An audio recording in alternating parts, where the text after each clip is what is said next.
دیکھ جنت اس قدر سستی نہیں، بحر غفلت یہ تیری ہستی نہیں، دیکھ جنت اس قدر سستی نہیں، رہ گزر دنیا ہے یہ تیری بستی نہیں،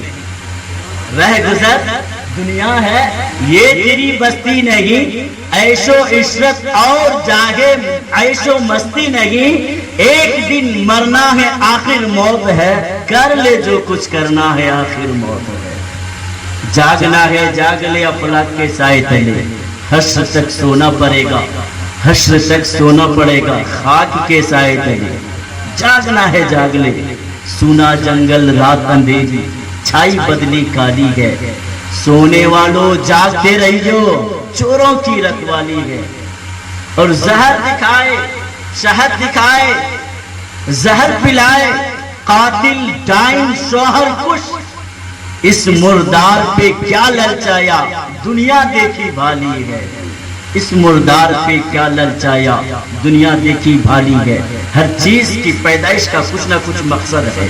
رب تبارک و تعالیٰ نے ہمیں پیدا کیا تو ضرور اس میں کچھ اس کا مقصد ہے، رب تبارک و تعالیٰ نے خود کلام مجید میں ارشاد فرمایا افحسبتم انما خلقناکم عبثا وانکم الینا لا ترجعون، کیا تم یہی گمان کرتے ہو کہ ہم نے تجھے بیکار پیدا کیا، تمہیں بیکار پیدا کیا اور یہ اس بات کے گمان میں ہو کہ تمہیں ہماری طرف پلٹنا نہیں ہے، ہرگز نہیں، رب فرماتا ہے کل نفس ذائقۃ الموت، ہر نفس کو موت کا مزہ چکھنا ہے، یعنی چاہے وہ کوئی بھی ہو موت کا مزہ چکھنا ہے، انسان کے تکبر کو توڑنے کے لیے، انسان کے گھمنڈ کو چکنا چور کرنے کے لیے رب تبارک و تعالیٰ نے موت جیسی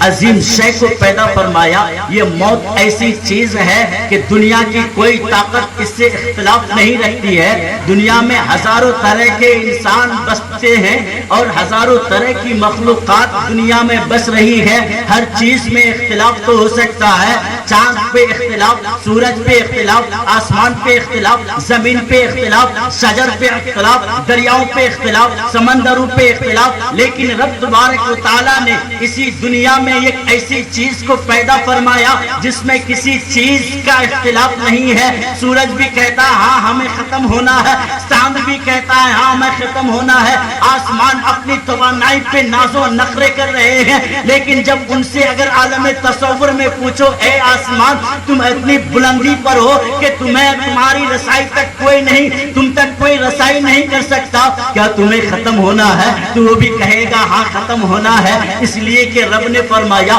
کل من علیہا فانی ویبقى وجہ ربک ذو الجلال والاکرام، یعنی ساری کائنات فنا ہو جائے گی، آسمان بھی کائنات میں شامل ہے، چاند بھی کائنات میں شامل ہے، سورج بھی کائنات میں شامل ہے، شجر و حجر بھی کائنات میں شامل ہے، جب ساری چیزیں فنا ہو جائے گی، ساری چیزیں ختم ہو جائے گی تو زمین پر کوئی بھی چیز باقی نہ رہے گی مگر رب تبارک و تعالیٰ کی تجلی باقی رہے گی، رب کی ذات باقی رہے گی، رب تبارک و تعالیٰ نے انسانوں کے گھمنڈ کو چکنا چور کرتے ہوئے فرمایا انسان یہی گمان کرتے ہیں کہ ہم نے انہیں بیکار پیدا کیا ہے، ہرگز تم کبھی مت گمان کرنا کہ انسان کو بیکار پیدا کیا ہے، بلکہ رب فرماتا ہے وَمَا خَلَقْتُ الْجِنَّ وَالْإِنسَ إِلَّا لِيَعْبُدُونِ، ہم نے جن اور انسان کو اس لیے پیدا کیا تاکہ وہ میری عبادت میں لگے رہے۔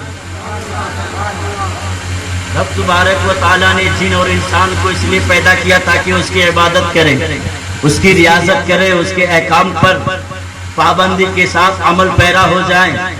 یاد رکھو اگر موت کو اگر رب تبارک و تعالیٰ اگر نہیں بناتا تو آج نہ جانے کتنے لوگ یہاں پر دنیا میں موجود ہوتے، کوئی کسی آج یہ کہتا ہے نا کہ یہ گھر میرا ہے، یہ بلڈنگ میری ہے، یہ زمین میری ہے، یہ جائیداد ہماری میری ہے، لیکن کل اگر ہمارا باپ بھی زندہ ہوتا، اگر میرا باپ بھی زندہ ہوتا، ہمارے دادا بھی زندہ ہوتے، اس کے بعد دادا کا دادا وہ بھی زندہ ہوتے، تو پھر زمین جائیداد کا اکیلے مالک وہی ہوتا، کوئی کسی کو بٹوارا نہیں دیتا، اسی لیے کہ اگر موت کو اگر پیدا نہیں کرتا تو نہ جانے کتنے دنیا میں کتنے کروڑوں آج جس طرح انسان ہیں دنیا ایک زمین پوری زمین بھر جاتی، سب لوگ موجود رہتے، اس لیے موت سے کوئی بچ نہیں سکتا ہے۔ موت کو اگر طاقت کے بل بوتے پر اگر بچایا جا سکتا تھا موت سے تو بڑے بڑے رستم جیسے پہلوانوں کو موت نہیں آنی چاہیے۔ موت کو اگر دولت کے بل بوتے پر اگر خریدا جا سکتا تھا تو قارون کو موت نہیں آنی چاہیے تھی۔ موت کو اگر علم کے بنیاد پر اگر خریدا جا سکتا تھا تو بڑے بڑے علماء کو فضلاء کو موت نہیں آنی چاہیے تھی۔ موت کو اگر جاہ و حشمت کے ذریعے سے اگر خریدا جا سکتا تو جو اثر و رسوخ والے ہیں، جنہوں نے پوری دنیا پر حکومت کی ہے، ایسے لوگوں کو موت نہیں آنی چاہیے تھی۔ لیکن ہم اپنے آنکھوں سے دیکھ رہے ہیں کہ آج مر رہا ہے کوئی، کل کوئی مر رہا ہے، کل کوئی مرے گا، آج کوئی مر رہا ہے، کل کوئی مرے گا، ایک دن ہماری بھی باری آئے گی۔ اس لیے تو کہا جاتا ہے جاگنا ہے جاگ لے افلاک کے سائے تلے، حشر تک سونا پڑے گا خاک کے سائے تلے۔ جس کو تم اپنا گھر کہہ رہے ہو یہ تمہارا گھر نہیں ہے، بلکہ گھر وہ گھر ہے جو گھر میں ہمیشہ رہنا ہے۔ اس لیے تو کہا جاتا ہے کہ اس طرح سے سجایا اس گھر کو، جس گھر میں ٹھہرنا ہے 2 دن، جس گھر میں ہمیشہ رہنا ہے، وہ گھر کیسا ہے معلوم نہیں، وہ گھر کیسا ہے معلوم نہیں۔ تم اپنی دولت کے بنیاد پر، تم اپنی طاقت کے بنیاد پر، جاؤ حشمت کے بنیاد پر موت سے چھٹکارا حاصل نہیں کر سکتے، کیونکہ رب تبارک و تعالی جب نبی کریم صلی اللہ علیہ وسلم سے پوچھا گیا کہ رب تبارک و تعالی ہزاروں ماؤں سے بھی زیادہ مہربان اپنے بندوں پر ہے، وہی بیمار کرتا ہے، وہی جلاتا ہے، بیمار کیوں کرتا ہے؟ کیا کوئی ماں اپنے بچے کو بیمار دیکھنا چاہے گی؟ دیکھنا چاہے گی؟ تھوڑی سی سردی ہو جاتی ہے تو فوراً تڑپ جاتی ہے، کہتی چلو ڈاکٹر کے پاس چلتے ہیں۔ پیٹ میں اگر درد ہوتا ہے تو تڑپ جاتی ہے، کہتی چلو ڈاکٹر کے پاس لے کے چلتے گئے۔ پھر رب تبارک و تعالیٰ بیمار کیوں کرتا ہے؟ رب تبارک و تعالیٰ مارتا کیوں ہے؟ رب تبارک و تعالیٰ موت کیوں دیتا ہے؟ تو اس لیے کہ رب تبارک و تعالیٰ سورہ تبارکہ میں فرماتا ہے الذی خلق الموت والحیات، یعنی پاک ہے وہ ذات جس نے موت اور زندگی کو پیدا کیا، موت اور زندگی کو پیدا کیا، لیبلوکم ایکم احسن عملا، تاکہ وہ آزمائیں کہ تم میں سے کون بہتر عمل کرتا ہے۔ اس لیے کہ انسان اعمال کا کاسب ہے، اعمال کا خالق نہیں۔ انسان اپنے آپ کا خالق نہیں، نہ ہی کسی چیز کا خالق ہے، بلکہ انسان اپنے اعمال کا کاسب ہے۔ انسان کو رب تبارک و تعالیٰ نے پیدا فرما دیا، اس کے بعد فرمایا فمن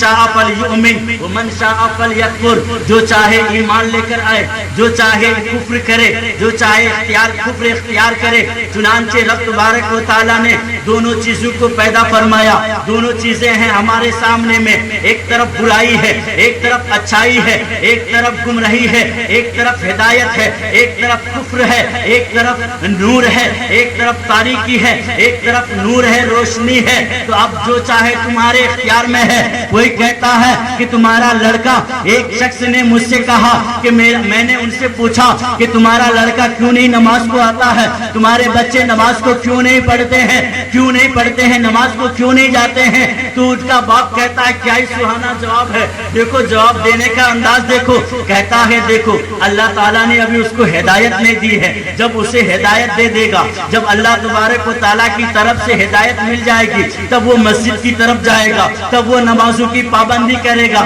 میں نے ان سے جھٹ سے کہا اللہ تبارک و تعالیٰ نے انہیں کھانے کی طاقت دی ہے، اللہ تبارک و تعالیٰ نے انہیں بولنے کی طاقت دی ہے، اللہ تبارک و تعالیٰ نے انہیں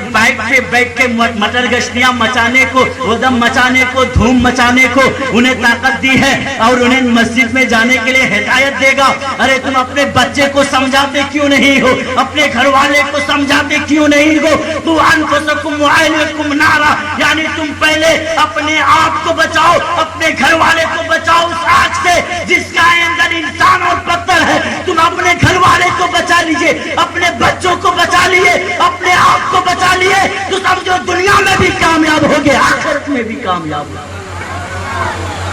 جن کو یہ مت سمجھو کہ اللہ تعالیٰ ہدایت دے گا،